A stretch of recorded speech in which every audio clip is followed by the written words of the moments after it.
ምን እንደሚያስጠላኝ ታውቃለህ? አንዳንድ ሰዎች መንገድ ላይ ምናምን እንደዚህ እየሄድክ ምናምን አጋጣሚ ማለት ነው ይመጡና የተወሰነ መላ ምናምን ነገር ይጠይቋል። እንደዚህ አጋጥሞኝ ምናምን ነገር ካለ ትሰጣቸዋለህ፣ ከሌለስ አረ በያ ምንም የለኝም ተቀይ ስትለው ዞር ይሉና አንዳንዱ አረ እናቱን ልብዳይ ችጋራም ድሮስ አንተን መጠየቅ ይላል። ማን የጠየቀው? ማን ነው ጠያቂ? እዚህ ጋር ከመጠየቅ አልፎ መሳደብ። ማጋይ ማብሮ አንድ ነገር ልንገርህ፣ ከማንም ምንም ሳትጠብቅ ብቻ ከአንተ የሚጠበቀውን ኃላፊነት ሁሉ በአግባቡ ተወጣ። ምክንያቱም ከሰው መጠበቅ which is expectation ማለት ነው በጣም አንተን ይገላል። የተነስቶ የመስራት ፍላጎትህ፣ በኃላፊነት ሁሉን ነገር የመወጣት ፍላጎትህ፣ ሲቀጥል ደግሞ ከነሱ የጠበቅካቸው ሰዎች ለአንተ ቃል የገቡትን ነገር ላይ ያደርጉልህ ይችላል። ስለዚህ በብዙ ወይ ከሚገል እነሱ መጠበቅን አቆመና ተነስተ ወደ ስራ ግባ።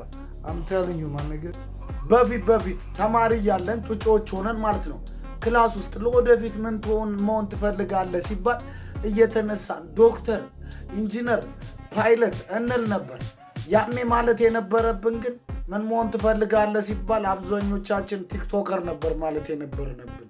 አልባነን ነው እንጂ እኛ ሰፈር ማለት ነው አንድ ባለ ሱቅ ጉራጌ አለ። የሰፈሩ ኮርነር ላይ ሱቅ ከፍቶ ለረጅም ጊዜ ሱቁን ብቻ ሲሰራ የሚታወቅ። ታዲያ ሰፈር ውስጥ ያለች አንድ ቀሽት ልጅ ማለት ነው በዛ ጉራጌ ፍቅር ትጠለፍና በሰው አስለምና አስነግራ እንዲጋቡ ይሆናል። ታዲያ ከተጋቡ በኋላ የመጀመሪያ ምሽት አሳልፈው ሲመለሱ የሰፈር ሰው ተሰብስቦ እንዴት ነበር ይባላል። ጀለስ ምን ቢል ጥሩ ነው? ትንሽ ጠበብ ባለ እንጂ እዛው ነበር ሱቅ ከፍቶ መነገድ አላለም። እኮ ነው ስም ከመቃብር በላይ ይቆያል ሲባል ሰምቶ ማለት ነው። ለመጀመሪያ ልጁ ሴት ስትሆንበት ምን ብሎ እንደወጣላት ታውቃለህ? በምስራቅ ፀሐይ ስትወጣ አወይ ደስ ማለቷ የአይኔ አበባ። አረ ጀለስ ከባድ ሰው ጋይስ። ያን ያህል ረዥም ነኝ ባልልም ግን አንዳንዴ አጋጥሟችሁ አያውቅም? በተፈጥሮ አጭር ድንክ ሆነው ልክ ስትንቀሳቀሱ ስትረማመዱ ማለት ነው በእግር ውስጥ እየተሽሉክልኩ እንቅፋት የሚሆኗችሁ። አረ እባካችሁ እናንተ ሰዎች እረፉልን። መንቀሳቀስ እኮ አልቻልንም፣ እንቅፋት ሆናችሁልን ጋይስ። ለአንድ ሀገር እድገት ማለት ነው ወሳኙን አስተዋጽኦ የሚወጣው ግብር ነው። አረ ግብር ሲከፈል ኢንፍራስትራክቸሮች ይሰራሉ፣ ላይክ እንደ መንገድ፣ እንደ ትምህርት ቤት፣ እንደ ጤና ተቋም። አረ ስለዚህ ማለት ነው ከዚህ በኋላ ያለምንም ጥቅም የሌለው እንቶ ፈንቶ የሆነ ወሬ ጆሮአችን የምታደሙን ሰዎች ግብር ክፈሉ። ከዚህ በኋላ በነፃ እንኳን ልንሰማችሁ አንችልም ጋይስ። ለአንድ ሀገር እድገት ማለት ነው ወሳኙን አስተዋጽኦ የሚወጣው ግብር ነው። አረ ግብር ሲከፈል ኢንፍራስትራክቸሮች ይሰራሉ፣ ላይክ እንደ መንገድ፣ እንደ ትምህርት ቤት፣ እንደ ጤና ተቋም። አረ ስለዚህ ማለት ነው ከዚህ በኋላ ያለምንም ጥቅም የሌለው እንቶ ፈንቶ የሆነ ወሬ ጆሮአችን የምታደሙን ሰዎች ግብር ክፈሉ። ከዚህ በኋላ በነፃ እንኳን ልንሰማችሁ አንችልም። ማንግ ማብራዘር የኢንተርኔት ጉዳይ ማለት ነው ከአምስተኛ ጀነሬሽን which is 5G ወደ አርቲፊሻል ኢንተሊጀንስ ካደገ በኋላ ምንም አይነት መረጃን ማመን የማይቻልበት ሁኔታ ላይ ደርሰናል። ቁርጥ ሰውን አስመስለው ክሎን ከማድረግ በተጨማሪ ቪዲዮና ፎቶግራፎችን መስራት ጀምረዋል። ያ ማለት ከየትም የሚገኝ ኢንፎርሜሽን ተአማኒነቱ አጠራጣሪ ነው ማለት ነው። ስለዚህ ሶርሳችንን እየለየን አንዱ ጀለስ ማለት ነው ከፍተኛ አረቂ ሱስ አለበትና ጓደኞቹ የአረቂን ጎጂነት ለማስረዳት አረቂ ቤት ወሰዱትና በመለኪያ አረቂ አስቀድተው በረሯን ውስጥ ጣል አረጓል። ልክ እሳት ውስጥ እንደተቃጠለ ነገር እርር ብላ ሞተች። ምን ትረዳለህ ይሉታል። አረቂ እንደዚህ በፍጥነት የወዝድን ጀርም ይገላል አላለም። ጀለስ ጓደኛዬ አንድ እውነት አልንገርህ፣ መቼም ቢሆን ከማንም ምንም እንዳትጠብቅ። ምክንያቱም ማለት ነው አንተ እነሱ ያደርጉልኛል ብለህ ስትጠብቅ አንተ በራስህ ተነስተህ ማድረግ የምትችለውን ነገር እንዳታደርግ ያዘናጓል ወይም ስንፍና ይሆናል።